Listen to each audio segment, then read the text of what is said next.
तो आखिर 9 मई को रूस के राष्ट्रपति व्लादिमीर पुतिन क्या करने वाले हैं, क्या एक्शन लेने वाले हैं, इसे लेकर पूरी दुनिया में कयास लगाए जा रहे हैं। पश्चिमी मीडिया रिपोर्ट में यह दावा किया जा रहा है कि रूसी सेना 9 मई को यूक्रेन के एक पड़ोसी देश मोल्दोवा पर भी हमला कर उस पर कब्जा करने की फिराक में है। मोल्दोवा फिलहाल ना तो नेटो और ना ही यूरोपियन यूनियन का सदस्य है, लिहाजा रूस अगर मोल्दोवा पर हमला भी करता है तो उसे मोल्दोवा पर कब्जा करने में कोई मुश्किल नहीं आएगी। अपने इसी प्लान को अमल में लाने के लिए रूस यूक्रेन के ओदेसा शहर पर हमला कर रहा है। मोल्दोवा पर मंडराते रूसी हमले के खतरे पर मोल्दोवा की राष्ट्रपति भी शक जाहिर कर चुकी हैं।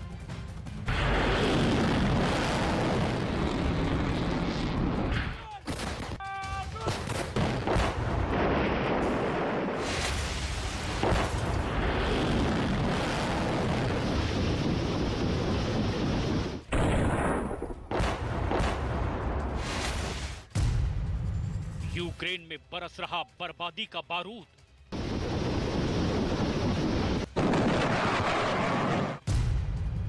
ओदेसा में नजर आया तबाही का मंजर।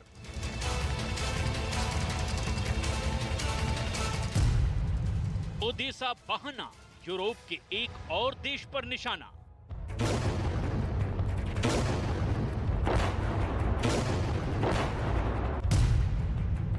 मई का मोल्दोवा कनेक्शन।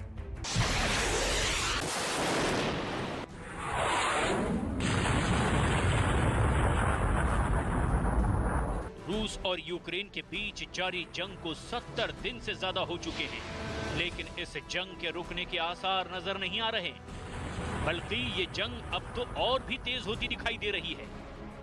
पश्चिमी मीडिया का कहना है कि रूस के राष्ट्रपति व्लादिमीर पुतिन ने एक नई रणनीति के तहत अब यूक्रेन के उन शहरों को निशाना बनाना शुरू किया है जिन पर कब्जा करने के बाद वो यूक्रेन को घेर सकते हैं। रूस की इस नई युद्ध नीति की झलक यूक्रेन के एक बड़े शहर ओदेसा में नजर आई। 7 मई को जिस तरह से रूसी सेना ने काला सागर के पास बसे इस खूबसूरत शहर पर जबरदस्त मिसाइल हमला किया, उसे देखकर तो लगता है कि अब रूस ओदेसा पर भी कब्जा करना चाहता है। और रूसी सेना के हमलों के बाद फैली तबाही इस हकीकत की तस्दीक भी कर रही है। आग की लपटों में घिरी ये इमारत भी अब इस बात की तरफ इशारा कर रही है कि अब ओदेसा शहर रूसी सेना का अगला टारगेट है। Українці і українки, наші захисники і захисниці.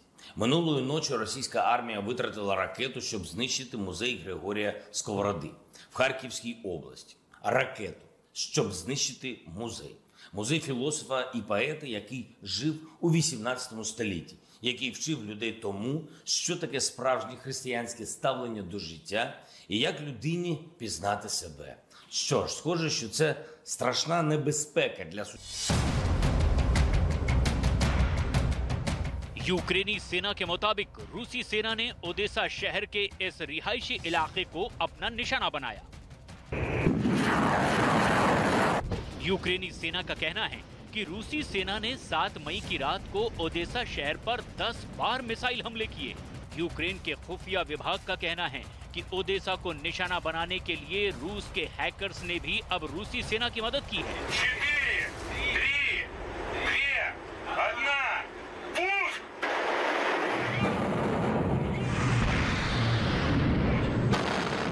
4 ракетами за допомогою стратегічної авіації. Виліт орієнтовно з напрямку Росії, з Каспійського напрямку.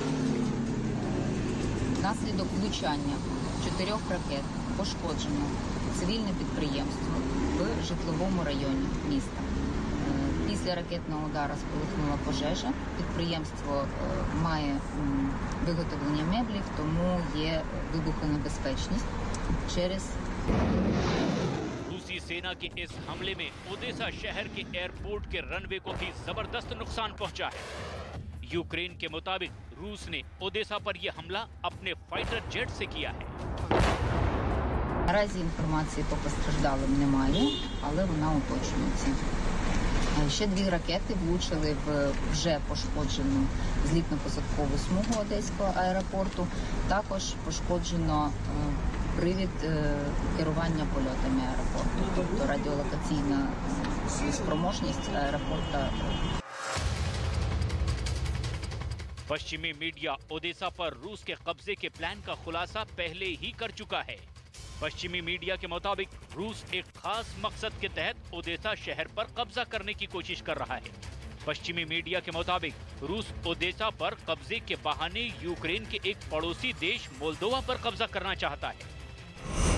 लिहाजा वो ओडेसा शहर पर हमले की आड़ में अपने इस प्लान को अमल में ला सकता है। दरअसल मोल्दोवा की राष्ट्रपति कुछ दिन पहले ही अपने देश पर होने वाले रूसी हमले का शक जता चुकी हैं। Mulțumesc, bineînțeles că incidentele care s-au petrecut în regiunea transnistreană acum câteva zile sunt îngrijorătoare. Analizele noastre arată că aceste incidente au fost provocate de forțe pro-război din interiorul regiunii, dar în același timp noi am auzit amenințări care au venit din partea unor generali ruși despre intenția lor de a ajunge până în Transnistria și evident că aceste declarații sunt irresponsabile și îngrijorătoare. Noi încercăm să descurajăm asemenea incidente. Evident, forțele de ordine दरअसल European union को शक है कि रूस 9 मई को पूर्वी Europe में अपना वर्चस्व बढ़ाने के इरादे से मोल्दोवा से अलग हुए एक छोटे से इलाके ट्रांसनिस्ट्रिया की आजादी का ऐलान कर उसे अपने साथ मिला सकता है। ट्रांसनिस्ट्रिया मोल्दोवा से लगा एक छोटा सा इलाका है जहां रूस को सपोर्ट करने वाली सरकार है। माना जा रहा है कि रूस यूक्रेन से लेकर ट्रांसनिस्ट्रिया के बीच एक कॉरिडोर बनाना चाहता है, जिससे उसके लिए यूक्रेन और मोल्दोवा दोनों पर हमला करना और आसान हो जाएगा। सवाल ये कि क्या है रूस का 9 मई का प्लान। ट्रांसनिस्ट्रिया यूक्रेन और मोल्दोवा के बीच 4000 वर्ग किलोमीटर में फैला हुआ है। ट्रांसनिस्ट्रिया 1992 में मोल्दोवा से अलग हुआ था। ट्रांसनिस्ट्रिया में रूस समर्थित अलगाववादियों की सरकार है। ट्रांसनिस्ट्रिया को बतौर एक मुल्क किसी भी देश ने मान्यता नहीं दी है। ट्रांसनिस्ट्रिया की आबादी महज 4,70,000 है। ट्रांसनिस्ट्रिया में रूसी और यूक्रेनी मूल के लोगों की तादाद मोल्दोवन आबादी से ज्यादा है। रूस ट्रांसनिस्ट्रिया को फ्री गैस मुहैया कराता है। इसके साथ ही वो यहाँ के बुजुर्गों को पेंशन भी देता है। ट्रांसनिस्ट्रिया में 1500 रूसी सैनिक मौजूद हैं। ट्रांसनिस्ट्रिया के कोबासन इलाके में रूस का 20,000 टन विस्फोटक रखा है। कोबासन पूर्वी यूरोप में सबसे बड़ा विस्फोटकों का भंडार है।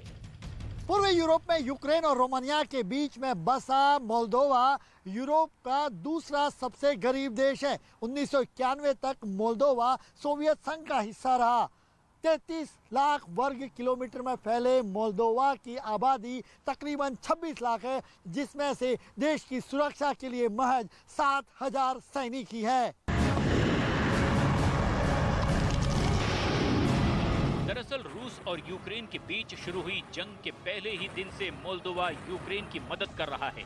इतना ही नहीं, मोल्दोवा की सरकार ने यूरोप का दूसरा सबसे गरीब देश होने के बावजूद यूक्रेन के हजारों नागरिकों को अपने यहाँ शरण दी हुई है। और शायद इसी बात से रूस के राष्ट्रपति व्लादिमीर पुतिन मोल्दोवा से नाराज चल रहे हैं। बावजूद इसके मोल्दोवा सरकार ने यूक्रेन को हर मुमकिन मदद देने का ऐलान कर रखा है। ajunge până în Transnistria și evident că aceste declarații sunt irresponsabile și îngrijorătoare. Noi încercăm să descurajăm asemenea incidente. Evident, forțele de ordine își fac lucru pe malul drept, nu pot să ajungă pe malul stâng, dar chiar și așa încercăm să facem tot ce putem pentru a descuraja asemenea incidente și intenții de destabilizare. हालांकि European union ने Moldova को रूस के खिलाफ हर मुमकिन मदद का भरोसा दिया हुआ है, लेकिन राष्ट्रपति व्लादिमीर पुतिन के रुख को देखते हुए लगता है कि अगर 9 मई को रूसी सेना ने मोल्दोवा पर हमला किया तो वो महज कुछ ही घंटों में रूस के कब्जे में आ जाएगा। This is a defining moment for Moldova and for Europe. Russia's war against Ukraine has caused senseless suffering and pain, and the consequences do not stop at the Ukrainian borders. The consequences are global, from Russia's attack on international law to one of the biggest refugee crisis since World War II to rising food and energy prices. And Moldova has been particularly impacted by this war in your neighborhood, and it is exacerbating the existing crisis of COVID-19 and risks to your energy supply. British रक्षा विशेषज्ञों के मुताबिक रूस के Moldova पर हमले के 3 मकसद हैं। मोल्दोवा पर कब्जे के साथ ही रूस को यूक्रेन के खिलाफ एक नया मोर्चा खोलने का मौका मिल जाएगा। इससे रूसी सेनाएं पश्चिम की ओर से यूक्रेन के ब्लैक सी पोर्ट सिटी ओदेसा की ओर आसानी से बढ़ पाएंगी। ट्रांसनिस्ट्रिया से ओदेसा की दूरी महज 40 किलोमीटर है। मोल्दोवा पर कब्जे के बाद यूक्रेन ब्लैक सी से कट जाएगा। इससे रूस मोल्दोवा को यूरोप के करीब जाने से रोक पाएगा। मोल्दोवा मार्च 2022 में यूरोपियन यूनियन में शामिल होने के लिए आवेदन कर चुका है। रूस पश्चिमी देशों को ये संदेश देना चाहता है कि यूक्रेन की और मदद का मतलब होगा इस क्षेत्र में और अशांति। इंडस्ट्री और कृषि क्षेत्र कमजोर होने की वजह से मोल्दोवा की जीडीपी का 60% हिस्सा सर्विस सेक्टर से आता है। इतना ही नहीं, मोल्दोवा की आबादी का 45% यानी 12 से 15 लाख लोग विदेशों में काम करते हैं। मोल्दोवा अपनी गैस की ज़रूरतों के लिए पूरी तरीके से रूस पर निर्भर है। 1992 में मोल्दोवा से अलग हुए ट्रांसनिस्ट्रिया के साथ उसके रिश्ते तंग चल रहे हैं। वो ट्रांसनिस्ट्रिया जिस पर रूस का सबसे ज़्यादा प्रभाव है। फिलहाल यूक्रेन जंग की आग में जल रहा है और इस जंग के रुकने के आसार कम ही नजर आ रहे हैं। पश्चिमी देशों के रक्षा विशेषज्ञों का मानना है कि जब तक रूसी सेना पूर्वी यूक्रेन के ज्यादातर हिस्से पर अपना कब्जा नहीं जमा लेती, तब तक ये जंग जारी रहेगी। पश्चिमी देशों की मीडिया रिपोर्ट्स का ये भी दावा है कि 9 मई की अहमियत को देखते हुए रूसी राष्ट्रपति व्लादिमीर पुतिन 9 मई को ही यूक्रेन के खिलाफ युद्ध का ऐलान कर सकते हैं। अब तक रूस यूक्रेन पर हमले को सिर्फ एक स्पेशल ऑपरेशन कहता आ रहा है। दरअसल दूसरे विश्व युद्ध में 9 मई को रूसी सेना ने हिटलर की नाजी आर्मी को हरा दिया था। लिहाजा रूस हर साल 9 मई को विक्ट्री डे मनाता है।